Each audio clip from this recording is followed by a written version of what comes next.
Le livre du dimanche, c'est le livre d'une des voix de Sud Radio que vous retrouvez les vendredis dans Les vraies voix qui font bouger la France. C'est pour son roman Radical publié chez Albin Michel. Tom Conan, bonjour. Bonjour. Alors, c'est un roman passionnant, c'est publié chez Albin Michel donc. Un des deux héros s'appelle Nicolas, étudiant qu'on peut dire très à gauche, qui rêve d'ascension sociale. Nicolas est un peu à Tom Conan ce que Rastignac est à Balzac. Ouais, d'une certaine façon. Alors c'est vrai qu'au début, le personnage principal, bon, qui est pas moi-même, hein, qui est pas une projection de moi-même, mais effectivement, on pourrait, d'une certaine façon, par construction, voir cela. Mais oui, en tout cas, c'est quelqu'un alors qui vient pas de province, donc c'est pas un Rastignac strict, mais effectivement qui Oui. vient, on pourrait dire de banlieue, pas d'une banlieue difficile spécialement, mais c'est une classe moyenne, voilà, une France, semi-périphérique, 2 couronne, et qui donc à la fois est parisien, on pourrait dire, mais est quand même vraiment un fossé qui le sépare de la caste, de l'intelligentsia culturo-mondaine et des étudiants de Sciences Po un peu caricaturaux qu'on peut y trouver. Et il rencontre Harry, très à droite, lui, proche des Gilets jaunes, et une liaison amoureuse naît entre les deux, alors que du point de vue des idées, tout les oppose. Oui, c'est vraiment ce que je voulais montrer en fait, c'est que finalement, à mon avis, on peut vraiment tomber assez facilement, se faire contaminer avec tous les guillemets que ça suppose, dans, on pourrait dire des formes politiques. De la même manière que, par exemple, il y a parfois des gens, vous savez, qui se rencontrent et qui se convertissent, à une religion par amour pour l'autre. C'est quelque chose qui se voit, hein, parfois, et y compris parfois contre son gré, uniquement pour faire plaisir à l'autre ou la famille de l'autre. Bah, là, c'est un peu ça et en effet, cet étudiant donc de gauche, Nicolas va, être un peu séduit, d'abord par le corps, hein, tout simplement, comme on tombe amoureux d'une personne, de manière charnelle et intuitive, et ensuite idéologiquement, parce qu'il va vouloir lui plaire, il va vouloir d'une certaine façon adhérer, lui donner un peu du crédit, et en effet tomber dans cette espèce de spirale infernale qui est la radicalisation idéologique. Alors, est-ce que finalement, d'un point de vue psychanalytique, je remontre le livre, Harry, en descendant dans la rue, ne fait pas ce que Nicolas rêverait de faire? Ah, un peu, c'est C'est-à-dire vrai. qu'on inverse les rôles politiques. C'est la droite qui descend dans la rue et pas la gauche qui rêverait Alors, pourtant de le faire. effectivement, d'une certaine façon, je pense qu'il y a eu un embourgeoisement de la gauche, disons d'une certaine gauche en tout cas. Il y a des franges radicales, bien sûr, on pense à France Insoumise ou à d'autres types de mouvements de ce type-là, ou même les Black Blocs, etc.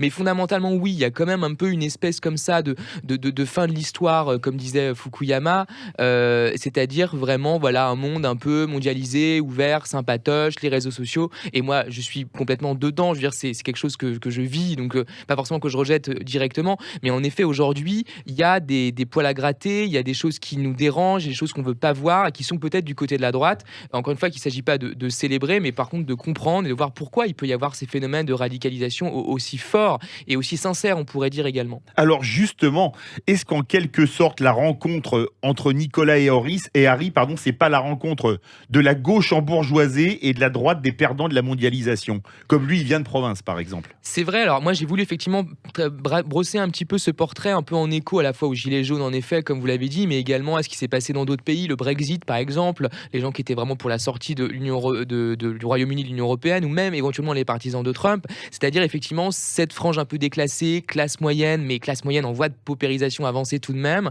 alors qu'on classe souvent à droite, mais je pense que c'est d'abord effectivement des mouvements populistes, des mouvements d'opposition. Alors après c'est vrai que souvent ils ont, pourrait dire des accointances avec certains groupes qui peuvent être l'extrême droite, mais pas seulement, c'est quand même un ensemble assez Hétérogène. hétérogène, et surtout on voit bien qu'il peut y avoir aussi des basculements. Le personnage d'Harry au tout départ lui-même, on sent bien que il a été un peu d'extrême gauche, il a été à lutte ouvrière, après bon finalement il s'est allé plutôt vers une frange radicale plus à droite encore que le RN, parce que ça lui semblait pas suffisamment radical justement.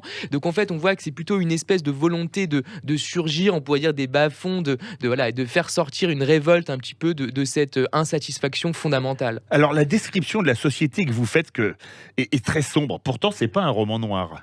C'est pas un roman noir parce que malgré tout, je pense qu'effectivement, alors la radicalisation en elle-même, c'est un phénomène, on le sait, et on le sait même, d'ailleurs même très régulièrement, malheureusement, on le voit pas seulement dans la radicalisation à l'extrême droite, mais également la radicalisation islamiste, par exemple.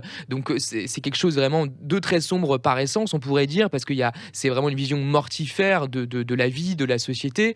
Néanmoins, il y a quand même, c'est pas un roman noir parce qu'il y a tout de même un espoir dans la compréhension de ce sursaut. Je pense quand même fondamentalement que politiquement, si on répond à cette tentation radicale radicale entre guillemets, on pourrait la défaire, la détourner de cette trajectoire mortifère. Alors, est-ce que ce livre n'est pas le cri de désespoir de toute une génération un peu, mais vous n'étiez pas né, excusez-moi, hein, le no future des punks il y a un peu plus de 40 ans? Oui, je pense qu'en tout cas dans la jeunesse en général, au sens large du terme, ils ont même les 15-35 ans, il y a vraiment effectivement une volonté, j'en parlais même il y a pas très longtemps, en venant à cette émission avec quelqu'un, en fait plein de gens veulent quitter le pays dans cette jeunesse parce qu'effectivement cet espoir au niveau économique, social, au niveau également même des affrontements ou en tout cas quand même des oppositions idéologiques très fortes entre certaines communautés, certaines croyances, etc., font qu'effectivement on sent il y a une désaffection un peu totale et que l'espoir en Europe, en France, est peut-être de moins en moins permis malheureusement. C'est un roman social ou sociétal?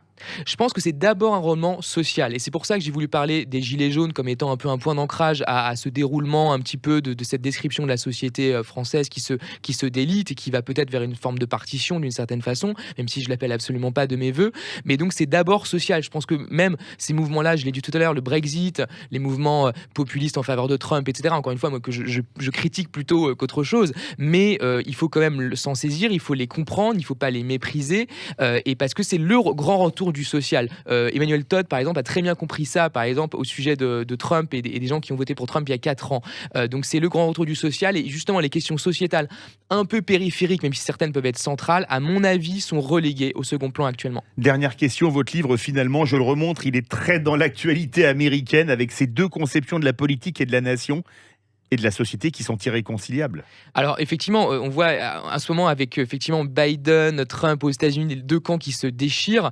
Effectivement, je pense que c'est exactement une métaphore, même une comparaison presque stricte de ce qui se passe en France, de ce qui va se passer pour 2022 notamment, parce qu'il y a quand même des camps de plus en plus antagoniques et encore une fois qui sont pas uniquement l'extrême droite versus Macron, c'est un peu plus compliqué que ça. C'est, on pourrait dire, une tendance, on pourrait dire un peu souverainiste, populiste, et ce qui n'est pas forcément un terme péjoratif dans ma bouche du tout, hein, mais c'est un mouvement qui existe là, qui est à gauche, qui est à droite, qui est dans d'autres mouvements, même écolo, etc. Et d'un autre côté, les partisans, on pourrait dire, d'une continuité dans les institutions actuelles. Et cette opposition, elle est vraiment assez angoissante à mes yeux. Et c'est un livre qu'il faut vraiment lire parce qu'il y a de tout dedans. Il y a de la politique, il y a de la société, il y a de l'amour, il y a même du sexe. Il y a beaucoup de sexe. Oui, il y a beaucoup de sexe. Il en faut. Absolument. C'est radical. Radical de Tom Conan, publié chez Albin Michel. Merci à vous. Merci beaucoup, Philippe.